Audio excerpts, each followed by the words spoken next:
If you're ever going to start a business, you're going to try to make some moves. You're going to get into real estate. You're going to do all these things. You need to make 100 grand first. So you need to get a job and you better save up 100K. So I don't care what you got to do for that 100K. Save 20, 30, 50% of your damn paycheck. Do whatever it takes, but you need 100K liquid to even start jumping in the game.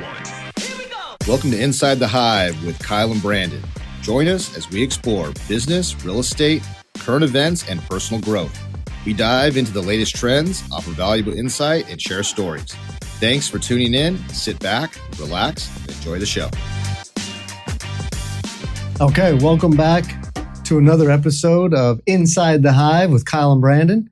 Today we're going to switch it up a little bit. We're going to learn about the successful, high-performing habits of high-performing individuals, their habits, wealth building, things of this nature. I'm going to be asking Kyle 10 multiple choice questions.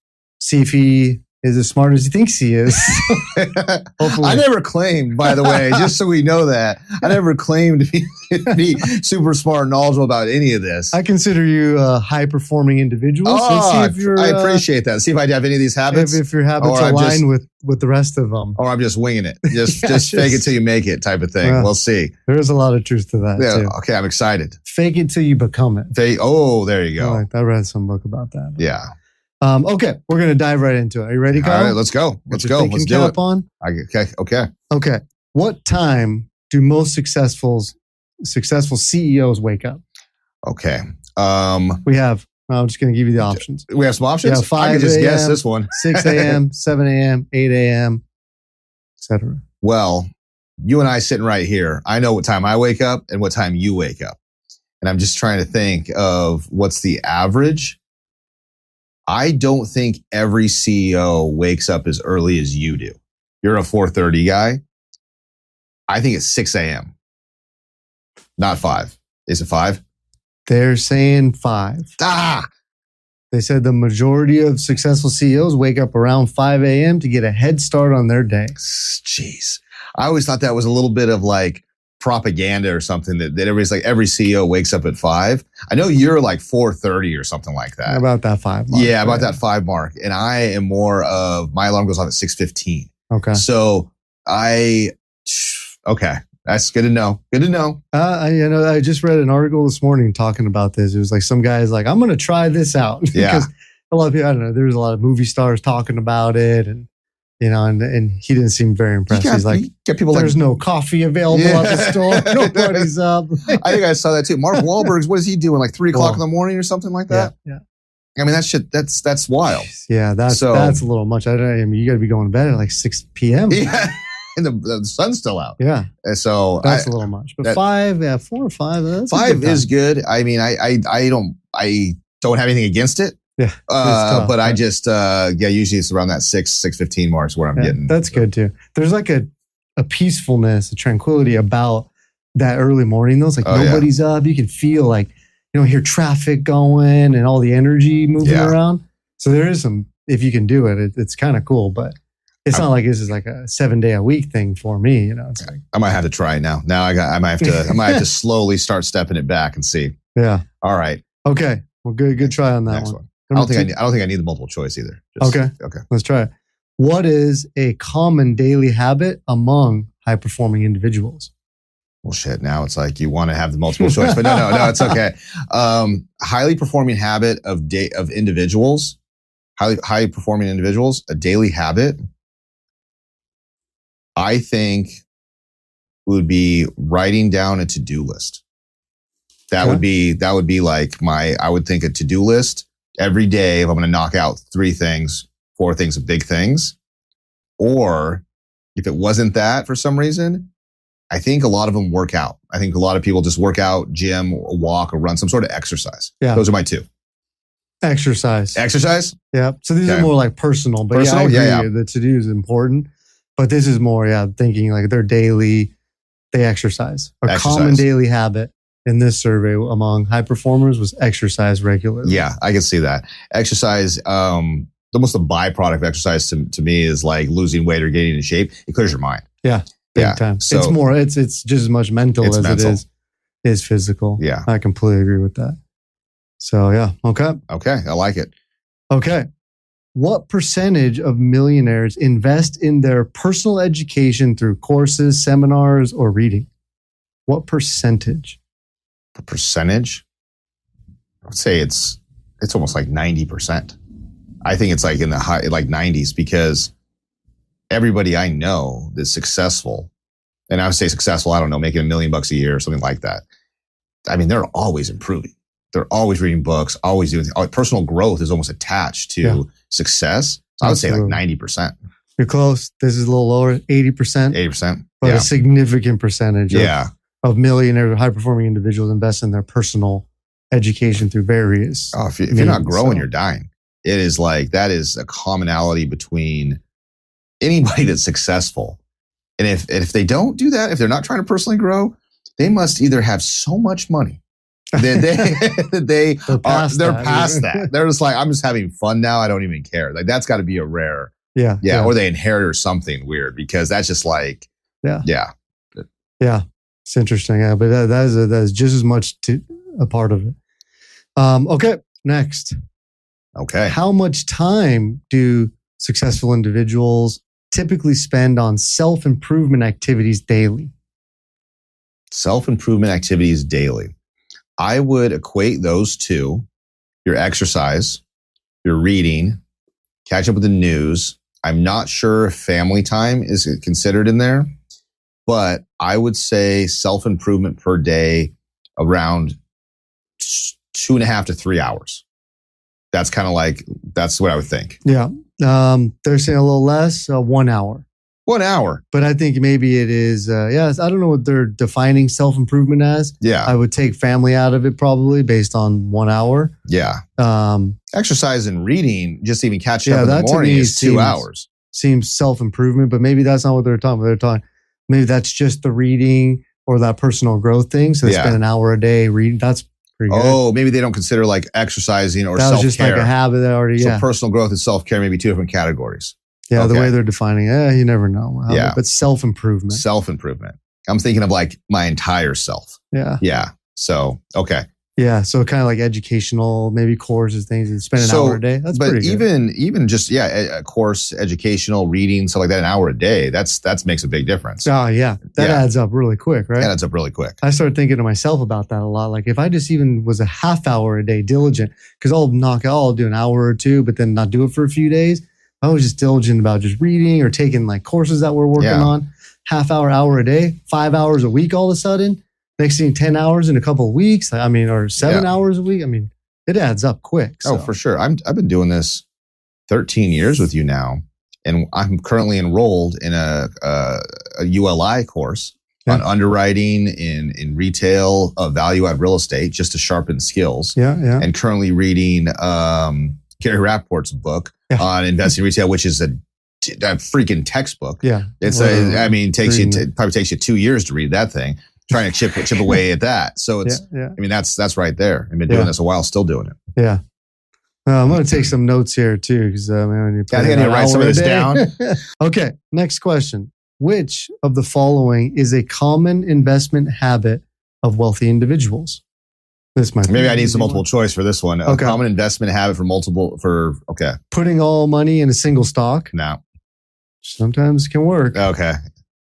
Diversifying their investment portfolio, avoiding risky investing, or investing only in real estate.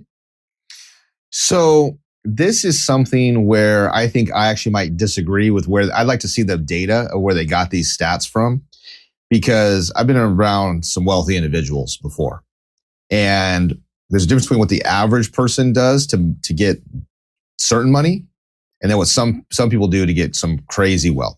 Yeah. So if you listen to like someone like, say, like a Warren Buffett, he's like diversifying for people that don't know what they're doing. That's a pretty powerful statement. I agree. Or a pretty controversial statement rather, because everybody is diversified. He's like, well, if you know something's going to be a sure thing, why don't you just drop your money into it? And it's hard to argue that, but people that there's a big risk involved with that. Avoiding risk was another one that you said. That is, how can you avoid risk entirely? You'll never make any money. Okay.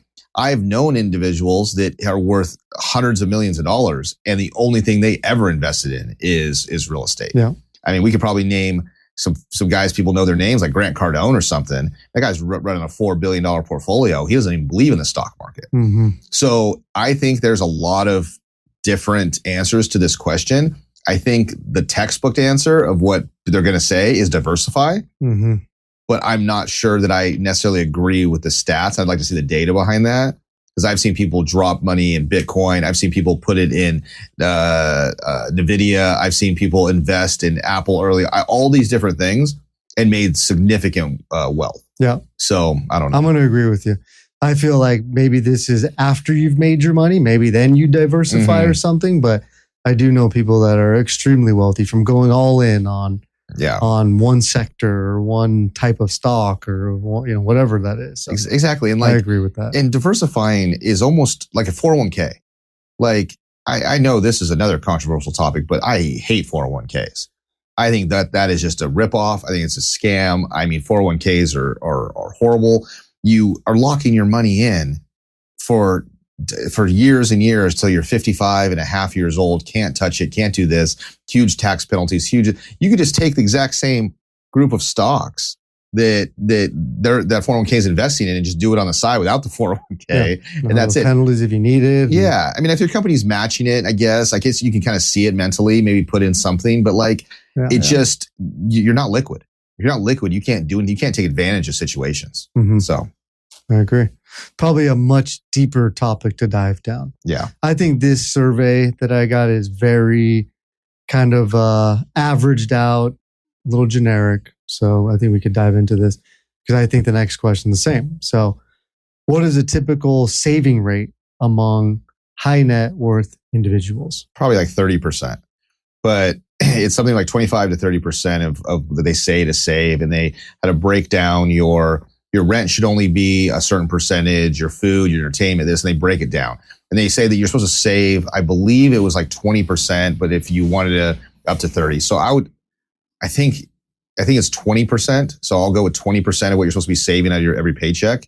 But again, this is like what they say to the average American what to do. Yeah. So if you follow all of these things, you're going to end up with with average money.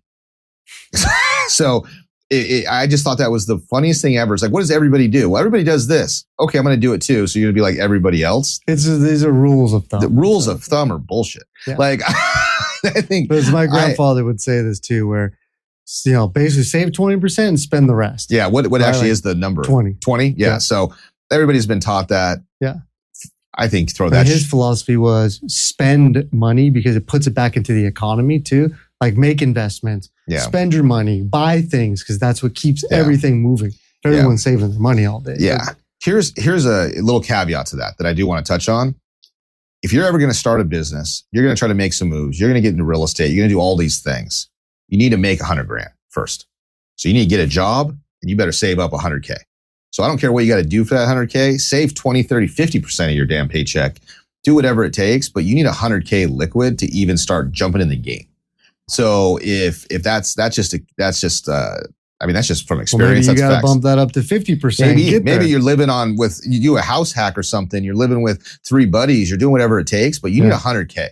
Get that first 100K. First 100K. And then after that, now go jump in and make some moves. But yeah, you got to get a regular job.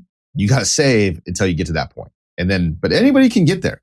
You can get a regular job. It might take longer than others, but you'll save that money now. Make your move. Agree. Well, as a guideline. Okay. Next question. How often do successful entrepreneurs or executives engage in goal setting? 100%.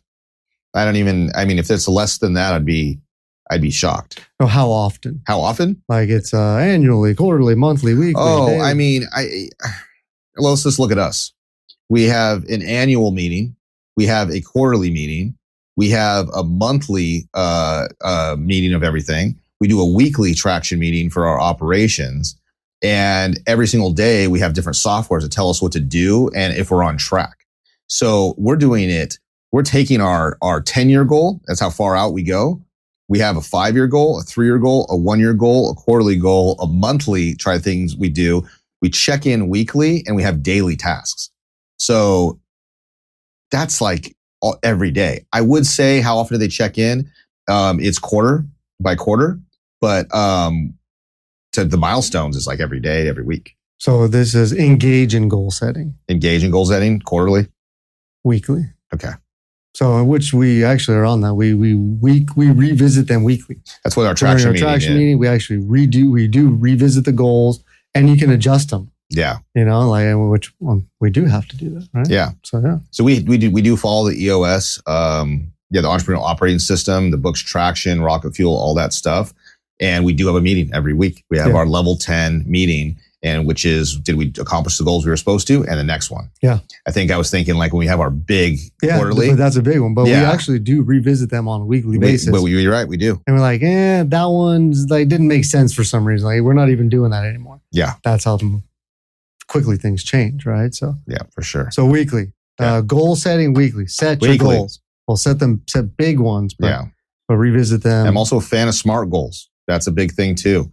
It's a specific, measurable, something, time with a time, a restriction, obtainable, all these different things. But those are, you got to be able to, you can't do anything without a goal. No. It's been good advice that we've carried. Okay. Next question here. What is a common characteristic of the daily routines of high-performing business leaders?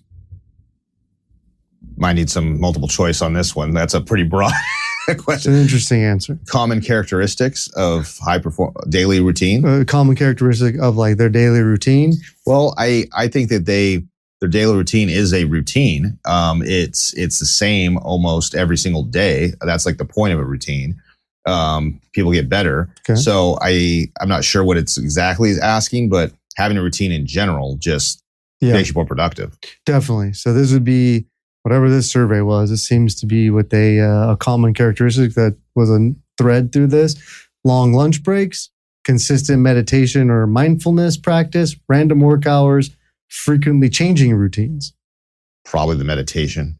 That's the mindfulness. The correct one. Yeah. So I would think that there's different forms of that too. I don't think it's just everybody sitting on a yoga mat in a park, type of thing. Well, that is like whatever that means to you. Yeah. So, I mean, a lot of people think that their gym time is almost their meditation. Yeah, that could be a big piece of it. Throwing your headphones in, just going at it, swimming, this and that. Anytime when you're kind of alone, I think is a meditation. Yeah. I wouldn't recommend scrolling through social media as meditation. No, that's considered that. But anything where you're just kind of disconnected for a short period of time, clear your thoughts. I have seen those.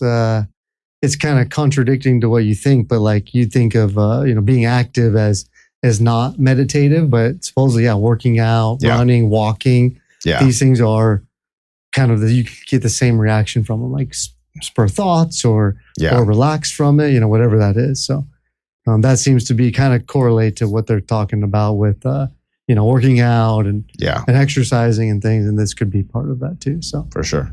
Okay. Which of the following is a habit of many financially successful individuals?